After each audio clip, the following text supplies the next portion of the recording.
La bonne affaire n'existe pas. Ouais, bonne affaire, elle se trouve sur le bon coin, etc. Moi, ça n'existe pas de bonne affaire. Une bonne affaire, ça se crée, ça se recherche. C'est vous qui créez la bonne affaire. Avant d'acheter, il faut se poser la question, est-ce que moi, j'irai habiter dedans? Est-ce que moi, avec mes enfants et ma femme, j'irai habiter dedans? Si vous dites non, bah non, faut pas acheter.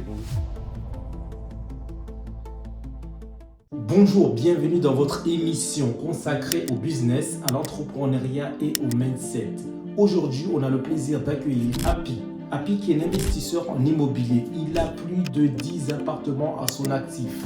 Il va nous donner au fil des épisodes ses méthodes, les moyens qu'il a mis en place et comment il s'y est pris auprès des banques. Bonjour, salam. Parce que vivre sans entreprendre, c'est attendre que tout arrive sans jamais provoquer quoi que ce soit. Bienvenue dans votre nouvelle émission consacrée au business, à l'entrepreneuriat et au mindset.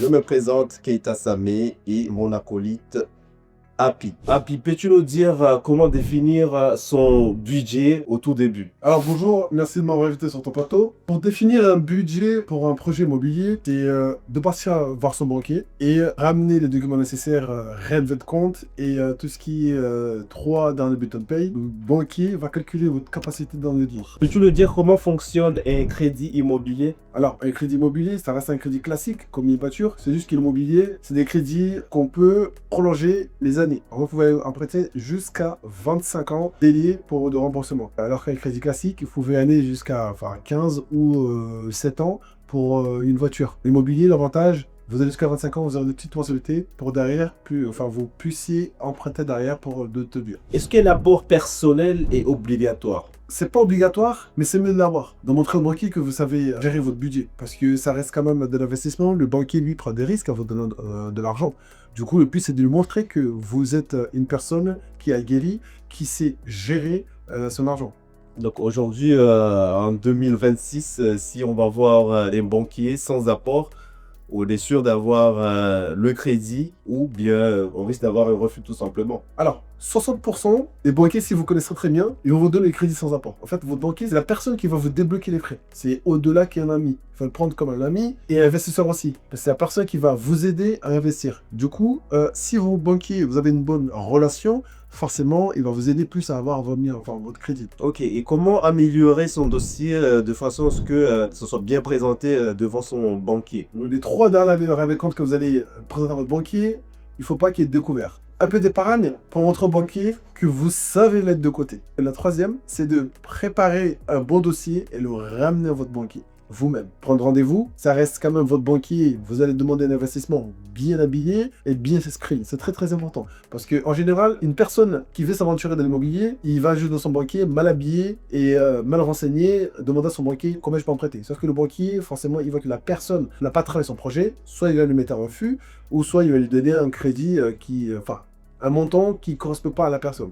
Et c'est là que le refus commence. Ok, donc ici vous voyez très bien de qui ce genre de personnage, casquette à l'envers, Lacoste avec, etc. Ça passe moyen, quand on monte sur le côté, l'autre qui est en bas. Ça passe pas. Pas besoin forcément d'être en costard cravate, mais être bien présenté comme il l'a dit. Quel rôle joue le taux d'endettement? Ce rôle, ça permet de protéger le consommateur. Par exemple, il touche 1500 €.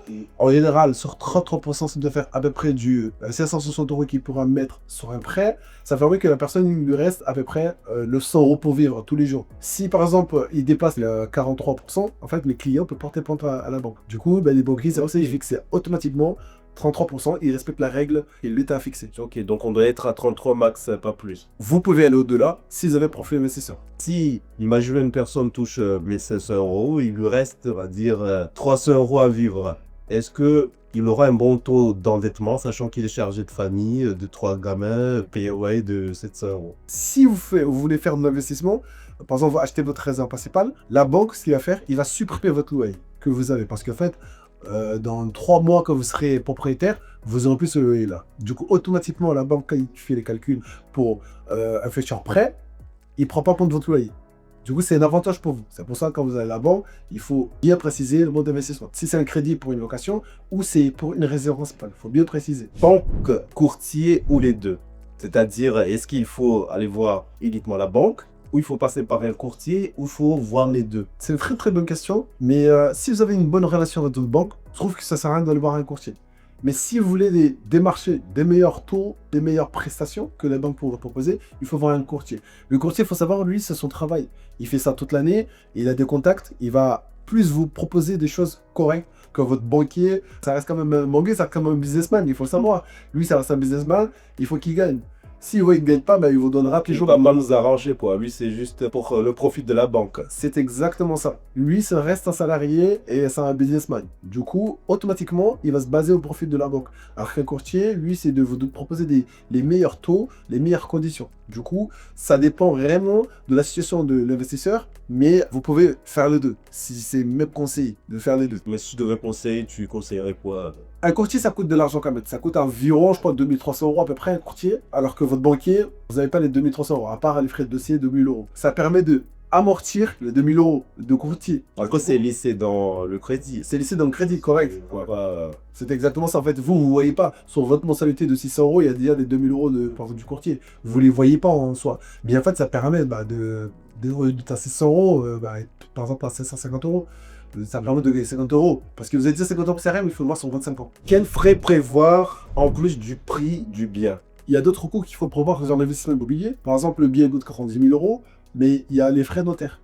Ils sont 8% et demi actuellement en 2026. 8% et demi, ces frais de notaire, il faut les inclure en crédit. Soit vous faites un financement à 110%, la banque vous finance la totalité, les 90 000 € plus, par exemple, les 12 000 € de frais notaires. Si vous ne finance pas, c'est là que vous devez mettre de l'apport, 12 000 € d'apport, pour que vous puissiez payer le notaire. Comment calculer la rentabilité des projets immobiliers? La rentabilité pour un bien immobilier se calcule de plusieurs manières. Si c'est de la colocation ou de l'Airbnb ou du logement classique, enfin une location classique toute l'année. Forcément, une location classique, par exemple, vous avez votre logement 500 € x 12 toute l'année, forcément, ça va stagner votre cash flow. Et si c'est de Airbnb, ce n'est pas des saisons. Par exemple, l'été, ça va varier, ça va augmenter, etc. Et tout ce qui est colocation, c'est pareil, ça va stagner. Mais l'avantage, si par exemple il y a 3 chambres de 500 €, ça fait 1500 €.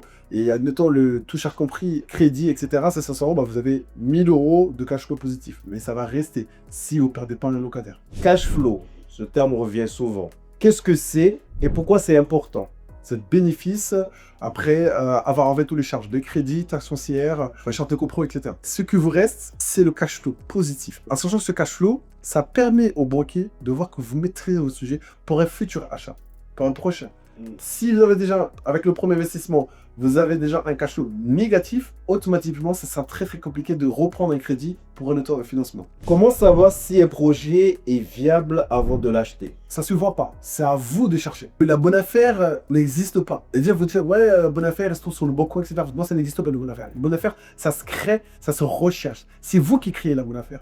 Dites-vous que, par exemple, un immeuble de rapport qui est détérioré, plusieurs personnes vont passer et vont dire, ah non, je vois pas de cash flow dessus. Vous avez une autre vision, vous allez voir une autre vision. Mettre des locataires, faire de la colocation, ou mettre pour les étudiants. Et à partir de là, vous pouvez dégager du cash flow juste parce que vous n'avez pas la même vision. C'est pour ça, il faut vraiment être formé, prendre une formation pour être formé, comment calculer la rentabilité et surtout la localisation, c'est très important pour plus tard. Effectivement, il y a des quartiers qui, par expérience, le bien coûte pas cher. On a tendance à vouloir sauter tout de suite sur le bien pour l'acheter, l'acquérir, alors que des fois, on n'a pas bien enquêté, on n'a pas bien démarché pour savoir que c'est un quartier qui n'est pas bien vu, pas bien réputé, et que derrière, pour le mettre en location, ça va être compliqué. Ça peut durer longtemps, au point de vouloir baisser son loyer, alors que de bas, peut-être qu'on l'avait mis à 750, on va le mettre à 500 € pour pouvoir le mettre en location. Tu penses quoi de ça? Cette situation-là, c'est-à-dire que l'investisseur, il a mal fait la stratégie. Pour trouver, il faut regarder certains points. La localisation, s'il y a des écoles à côté, et tout ce qui est commerce et le transport. Avant d'acheter, il faut se poser la question, est-ce que moi j'irai habiter dedans? C'est la première question. Est-ce que moi, avec mes enfants et ma femme, j'irai habiter dedans? Si vous dites non, non, il ne faut pas acheter. Voilà, c'est ça. Sécurité. Sécurité. Parce que votre enfant, s'il grandit et derrière, il n'y a pas la sécurité, c'est pareil pour notre locataire. Il va venir, vous allez peut-être réussir à le louer. Mais 6 mois après, le locataire va partir. Il va refaire ça pendant une année, vous allez changer 4-5 locataires. Et là, c'est pas un bien rentable. Vous allez faire des allers-retours sur l'appartement. Vous allez avoir une mauvaise image de l'immobilier. En fait, c'est juste que vous n'êtes pas bien formé. Et du coup, c'est pour ça que vous faites des erreurs. D'où l'importance de se former et d'aller bien chercher les informations nécessaires avant de se lancer.